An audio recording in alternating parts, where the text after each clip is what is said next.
Bonjour, bienvenue sur cette nouvelle vidéo. Aujourd'hui, je rencontre Florence dans un stage de méditation avec Jacques Vigne. Et Florence elle nous a proposé des méditations que j'ai beaucoup aimé apprécier. Et je ne suis pas le seul d'ailleurs, il faut le dire ce qui est. Et tu peux nous donner ton nom indien? Oui, le nom sanskrit en fait qui porte peut-être un peu plus voilà, ce qui me plaît intérieurement. Donc c'est le nom de Sahaj, Nil. Voilà. Et Sahaj en sanskrit, donc c'est spontané. Et Nil reprend l'idée de l'âme du soleil en fait. Donc de cette idée que notre intérieur est lumineux. D'accord. Ok, donc c'est marrant parce que dès que tu dis ça, ça reconnecte avec ce que tu proposes dans la méditation. Dans la méditation, tu nous proposes beaucoup l'espace, l'espace éclairé, comme un espace de chaleur ou de ressourcement, en tout cas, un espace régénérant, quoi. Ben, dans le cheminement autour de la méditation, en fait, il y a une multitude de voies qui se proposent. Ouais. Et là, c'est vrai que j'arrive à un moment où toutes les voies traditionnelles que j'ai traversées, qui sont à la fois le Tibet et l'Inde, plus d'autres un peu plus éphémères comme la Kabbale, mais surtout le Tibet et l'Inde, se retrouvent vraiment avec cette idée-là que notre nature, notre profondeur humaine est déjà totalement lumière et donc peut, suivant le regard qu'on porte, et c'est là que la méditation va jouer, peut exprimer toutes les qualités qu'on appellerait des qualités divines. Alors c'est ça qui est intéressant, c'est que la lumière, maintenant on a appris technologiquement, scientifiquement qu'elle est vectrice d'information. On connaît donc les fibres optiques, etc. Donc depuis des centaines d'années, des millénaires, cette idée est là, sous-jacente en fait. Maintenant, il reste à l'être humain de l'expérimenter. Ouais. Toi, tu aimes bien quand tu fais des méditations, tu nous parles de bonnes nouvelles, quoi. La bonne nouvelle, c'est en fait ça, c'est qu'il y a une part de nous qui est lumineuse. C'est ça un peu l'idée? Cette part de nous, tout va bien, elle est fondamentale, on ne serait pas là. Toi, moi, nous ne serions pas là si cette part de nous où tout va bien fonctionnait avant tout le reste. Ce qui fait que chaque cellule a son information, la cellule du foie a l'information d'être le foie, et elle se développe comme ça, et en elle a déjà tout le potentiel de réparation. Maintenant, avec la conscience humaine supplémentaire de tout ça, je vais même aider cette cellule-là à accéder à une autre identité encore beaucoup plus vaste. Voilà, c'est ça qui me paraît fondamental pour avoir habité en Asie et dans la montagne, dans des endroits très reculés. C'est d'aider l'occidental qui cherche en fait à retrouver ça. Quand tu dis ça, c'est... Ça, c'est donc, par exemple, m'asseoir. Et si tu veux, je dirais même qu'il n'y a pas de méditation. On va prendre cette idée-là. D'accord. Disons que pour méditer, il n'y a pas de méditation. Enlevons cette idée qui risque de créer des tensions chez certaines personnes. Il n'y a pas de volonté quoi, de méditer alors? Oui, en fait, il y a tout simplement s'asseoir avec un état naturel. Et l'idée de base, ça va être comment est-ce que je peux enlever toutes ces choses qui viennent se greffer sur cet état naturel. Voilà, donc quand je m'assieds, je peux tout à fait m'asseoir avec cette intention, ça, j'aime beaucoup cultiver ça, de vraiment m'asseoir avec mon meilleur ami. Voilà, si tu es mon meilleur ami, tu vas pouvoir m'écouter. Tu vas partir du point de vue que déjà tu me comprends, il y a une acquaintance, et que tu ne vas pas utiliser cette présence pour quelque chose de spécial, mais tu vas plutôt m'aider à soit sortir du problème s'il y en a un, soit devenir vraiment moi-même. Ta amie, c'est cette part bienveillante, quoi. En fait, tu parles de qualité dans tes méditations. C'est un mot que je ne mettais pas, moi, quand je dis des méditations. La qualité d'une part de nous. C'est comme si on va explorer des qualités intrinsèques de la nature humaine, quoi. En sanskrit, l'ami, c'est Maitri, qui en fait est la racine du Maitreya. Certains le connaissent parce que c'est le Bouddha du futur. Et c'est intéressant parce que le Bouddha du futur est assis vraiment sur une chaise, donc presque à l'occidentale. Et donc cet ami-là, pour moi, c'est vraiment l'espace que l'on peut rencontrer en nous par cette première chose que tout le monde connaît et identifie comme la méditation, mais qui en fait n'est que la première étape, c'est-à-dire le calme mental, ou shiné, par exemple en tibétain. Et effectivement, l'idée, c'est en inversant mon regard, en le ramenant à l'intérieur, de pouvoir observer ses qualités. Et ce calme, quoi. Voilà, et donc les qualités dont j'aime beaucoup parler, qui sont énormément nommées dans les Védas et dans beaucoup de traditions, et que l'on retrouve de nos jours avec cette envie d'optimiser ce que l'on est, par exemple. Ces qualités, elles ont été synthétisées, elles ont été dessinées, elles ont été sculptées, elles ont été rassemblées sur donc des statues, des dessins et des concepts. Des archétypes, c'est ça que tu dis aussi, c'est ça? Tout à fait. L'archétype aussi qu'on peut voir comme un symbole, une forme, une représentation, quoi, une vision. Une représentation donc d'une déité, ce qu'on va appeler une déité, ce qui globalement représente en fait notre psychisme et plus ses potentiels à encore plus évoluer, centré sur certaines qualités, on va pouvoir les nommer, et déshabiller des conflits ou des conditionnements restreints. Voilà, donc pour moi la méditation c'est vraiment une danse où je vais essayer de me déshabiller de conditionnements restreints, donc il va y avoir des techniques respiratoires, etc. Et en même temps, plus je me déshabille de ces conditionnements-là, plus ces qualités vont apparaître. Alors, les qualités principales, oui, c'est sûr que c'est la luminosité. Elle éclaire les choses, donc le monde, et évidemment nous-mêmes. Donc imaginons si mon esprit est spontanément en train d'éclairer le monde, déjà il y a quelque chose qui est fondamental, c'est je ne trie pas le monde, je ne trie pas ce qui vient du monde, de ce qui est là, il n'y a pas de sélection. Voilà, pas de jugement. Donc en fait je suis déjà au-delà du mental. C'est pour ça qu'on prend souvent l'image du soleil qui va éclairer tout le monde sans réfléchir. Donc ma nature est profondément comme ça. Je suis arrivée ici sur Terre, on va dire, avec ce potentiel-là. Toi, tu es beaucoup inspiré dans tes méditations par le disque solaire. Si tu guidais une méditation, souvent tu proposes de revenir à la vision du disque et du disque solaire, quoi. Ce qu'on a fait ce matin avec Jacques, d'ailleurs, qui était très très beau, cette méditation ce matin, d'inspirer la lumière du soleil et d'expirer ses rayons, ou d'inspirer sa lumière et puis à l'expiration de sentir que ça rayonne pour tous. Et en plus la chaleur vient vraiment réveiller aussi chez nous quelque chose de fondamental concernant la vie. Il me semble que ça aussi c'est fondamental. Un sentiment de sécurité, parce qu'on ne l'a pas dit, mais toi tu as une formation de psychologue. Alors je suis psychologue, oui, de façon classique, on va dire universitaire, et j'ai été chercheur, donc j'ai été vivre en Inde pour faire à la fois les deux, c'est-à-dire à la fois une sadhana, c'est une pratique très intense, notamment dans le courant de Ramana Maharshi, en ayant habité sur Arunachala, sur cette montagne, et à la fois je travaillais comme psychologue, donc ça me ramenait, on va dire, dans l'humanité avec toute sa souffrance, notamment les femmes sidéennes et les enfants qui mouraient du sida. Donc deux axes qu'a priori on peut sentir comme opposés, puisqu'il y avait même la prostitution d'un côté, la mafia, et de l'autre les ashrams où on est en paix. Tu parles de l'Inde, là. Voilà, de l'Inde, mais du coup, toute ma vie aussi. Donc c'est vrai que les propositions de méditation, de sessions de rencontres que je fais, permettent vraiment d'intégrer les deux. Et quand tu parlais de soleil, je disais donc chaleur parce que il me paraît fondamental de revenir à cette idée, c'est aussi pour ça qu'on est dans la nature, de redonner de la place à la vie, à la vitalité. C'est-à-dire la vie prend soin d'elle-même. Et la méditation, c'est pas du tout l'isolement, c'est pas du tout le repli.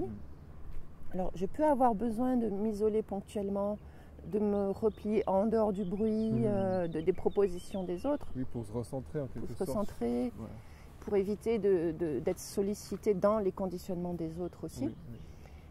Mais en fait, surtout dans la lignée du tantra, par exemple du Cachemire, etc., et naturellement, chez les Tibétains, parce qu'ils habitent aussi dans la montagne, dans des endroits naturels, la méditation nous ouvre au monde. Voilà. Donc il y a cette connexion à la vie qui prend soin d'elle-même.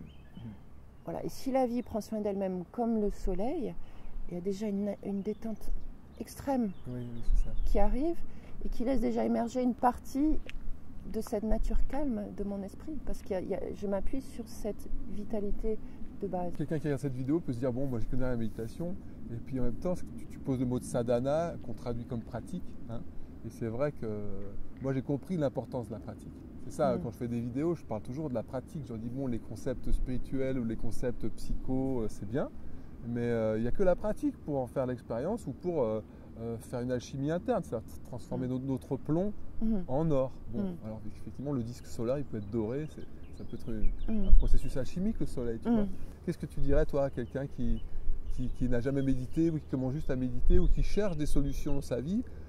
Tu vois, on cherche des solutions psy, émotionnelles, et puis d'un coup, la méditation, c'est une perspective. Et donc, du coup, l'invitation, ça serait laquelle pour toi? Pour moi, l'invitation, c'est vraiment c'est comme un enfant qui arriverait sur ce chemin libre. Il n'aurait pas envie de rester peut-être juste dans ses baskets et puis de marcher à tout petits pas. Il aurait envie de courir, de sauter. Pour moi, la méditation, et d'ailleurs les Tibétains en parlent, c'est vraiment l'enthousiasme. Ouais. C'est l'enthousiasme de... Aller à l'enthousiasme, à la pratique aussi. À la pratique. Coup, ça, Quand je vais pratiquer le matin, c'est pas quelque chose de plus, c'est l'inverse. Si je pousse un peu ce qui est gris et ce qui va m'arrêter, peser, conditionner mon temps d'ailleurs de la journée, je le pousse et là je fleuris en fait parce que alors le soleil aussi pourquoi et le cosmos pourquoi je reviens énormément dans ces méditations là pour nous redonner cette prégnance en fait de l'expansion. Et pour moi, comment reconnaître de bonnes pratiques, sur quoi vraiment je cible, je dirais c'est déjà l'autonomie.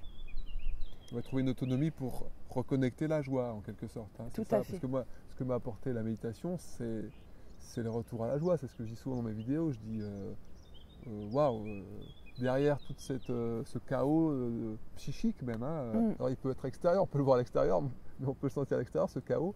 Mais au-delà de ça, il y a ce que tu dis, c'est cette chose intrinsèque, naturelle, qui est une forme de lumière, qui est aussi de la joie. Hein. Donc ce que tu viens de dire était assez simple et je trouve une image forte finalement. Trouver la lumière intérieure, la joie intérieure. Et puis les nuages, les nuages du psychisme, du mental, je me raconte plein de choses sur ma réalité.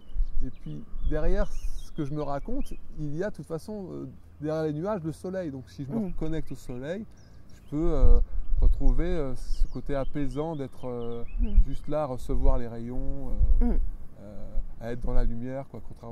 Tu sais, je pense à l'enfant, des fois j'étais enfant, je me réveillais le matin, il faisait encore nuit, c'était anxiogène.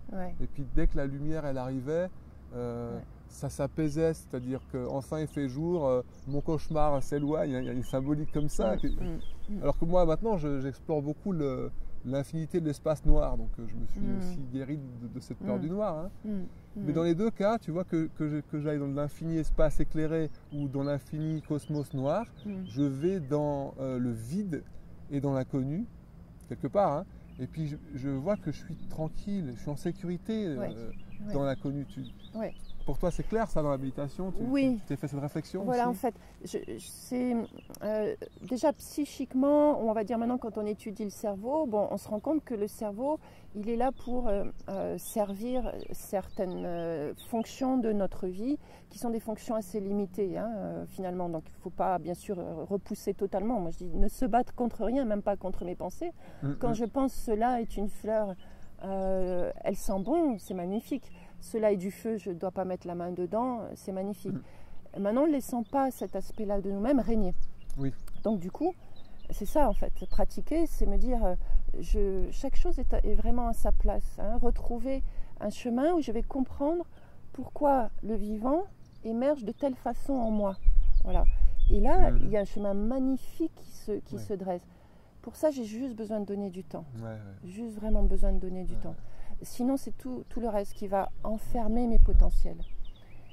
Et ensuite, dans ces conditionnements de société ou millénaires, comment on se centre sur l'objet, sur ce qui est plein, en fait, ça va créer d'autres tensions supplémentaires. Oui. Voilà. Des tensions supplémentaires que mon bien-être dépend de choses extérieures. Alors que là, par le regard intérieur, je vais m'apercevoir, en fait, naturellement, que c'est vaste à l'intérieur.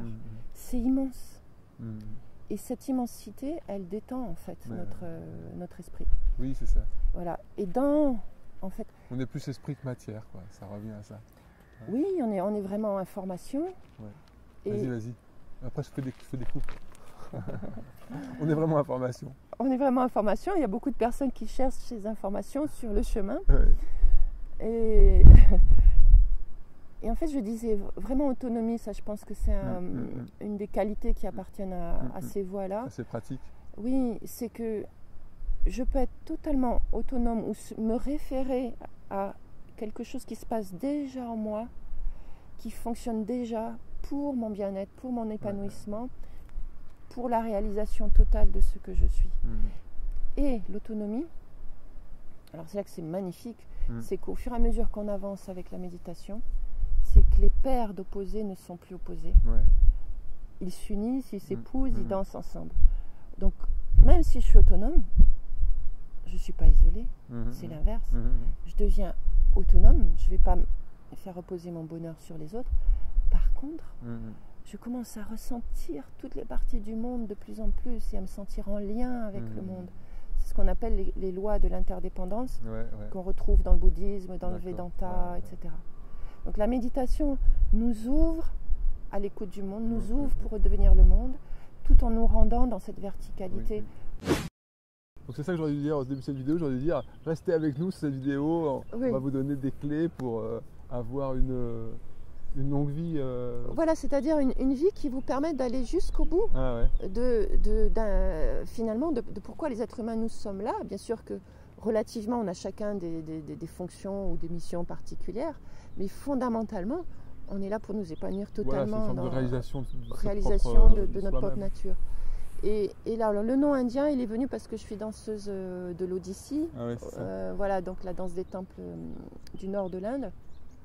Et donc là, on a des maîtres qui nous donnent certains noms. Et j'ai appris récemment que Sahaja veut dire aussi celle qui aussi prend soin des autres. Donc c'est vrai que voilà, dans les groupes qui se mettent en place autour de ces enseignements-là, parce que mes maîtres tibétains m'ont demandé d'enseigner, il y a beaucoup de fraternité, pour moi c'est important, la chaleur humaine, et le fait de transmettre quelque chose qui va devenir autonome chez la personne et qu'on puisse les uns et les autres continuer. Voilà, donc des fois c'est sur 2-3 jours. Oui, c'est ça, cette chaleur elle est intimement liée à notre besoin de sécurité, de survie, comme un nourrisson il a besoin de la chaleur de sa mère. Et puis dans l'espace lumineux, ensoleillé, il y a cette chaleur qui nous ramène, et c'est en nous cette chaleur. Donc dès qu'on retourne à cet endroit de nous-mêmes, on se réconcilie avec la vie, notre mental s'arrête. C'est la bonne nouvelle, comme tu aimes bien. C'est la bonne nouvelle. Là, on va devoir reprendre bientôt notre pratique en stage avec Jacques. Qu'est-ce que tu pourrais dire pour conclure? Moi, j'aimerais dire peut-être, j'aimerais te poser une question, voir si sur cette vidéo, si on peut mettre un lien sur lesquels les gens seront dirigés sur une partie ou une des méditations que tu as guidées. Tu serais d'accord pour ça? Oui. C'est ton cadeau? Ouais. C'était une bonne nouvelle, ça va rester sur la vidéo. Parce que moi j'ai enregistré les méditations que Florence a proposées et elles sont vraiment très vibrantes. Et donc si vous avez envie de faire vraiment l'expérience, après la théorie, rentrer dans la pratique, c'est la plus belle chose, et qu'elle nous fasse ce cadeau de pouvoir mettre en ligne sa méditation guidée, c'est vraiment un très beau cadeau. Je t'en remercie, c'est super. Il y aura un lien, vous aurez cliqué sur le lien et vous serez dirigé sur cette belle méditation. Je peux offrir 2 phrases? Bien sûr, bien sûr. Ouais. Donc cette phrase que j'aime beaucoup d'Atisha, donc un maître indien qui a enseigné au Tibet, c'est que notre esprit soit aussi vaste que l'espace et nos actions, qui incluent nos pensées, aussi précises que la graine de moutarde. Et une autre phrase qui est apparue dans l'écriture du dernier bouquin qui s'est mis en place, donc Journal d'une tantrika, c'était à propos de la réflexion sur la liberté. Ouais. Et ça va aider à retrouver l'idée de pratique. Pour moi, la liberté, c'est l'engagement total redevenu possible. D'accord. Ouais. On peut avoir besoin de mettre du temps là-dessus. Oui, c'est ça. Mais voilà, repensez à ça. Au tai chi, normalement, à tous ces mouvements lents et les mêmes enchaînements que je peux faire depuis 17 ans et certains même depuis 24 ans, exactement les mêmes. Et là, ça s'est réalisé vraiment dans un mouvement juste à un moment donné. Tout le mental a vraiment disparu. Et j'ai compris, il y a quelque chose qui a dit, la liberté, c'est l'engagement total redevenu possible. La présence totale à soi. Bon, on va vous laisser méditer sur cette... c'est vrai que pendant les méditations, Jacques, il nous met en état méditatif profond avec plusieurs techniques. Et puis après, il nous lit des pensées philosophiques ou spirituelles pour qu'on s'en imprègne. Hein. Là, il y en a une belle. Ça vaut le coup de s'en imprégner. On aurait plein de choses à dire encore parce que ça nous passionne. Et c'est pour ça qu'on fait ces vidéos. Enfin, que je fais ces vidéos. Mais comme je crois que le plus important, c'est de rentrer dans la pratique. Donc je vous souhaite des bonnes pratiques, des belles explorations de vous-même. Si vous avez des questionnements, vous pouvez envoyer des questions, faire des commentaires. Et puis si vous aimez ce contenu, vous pouvez la partager, faire des likes. Et puis peut-être qu'on se retrouvera avec Florence, on pourra parler de son livre ou des prochains livres qu'elle est en train d'écrire. Comme ça, vous trouverez d'autres liens. Et puis à cette vidéo, je pense que je mettrai des liens vers ton site ou des choses comme ça. Voilà, Sarah Chenil de toute façon. Voilà. Merci. Merci. Merci à toi. Merci.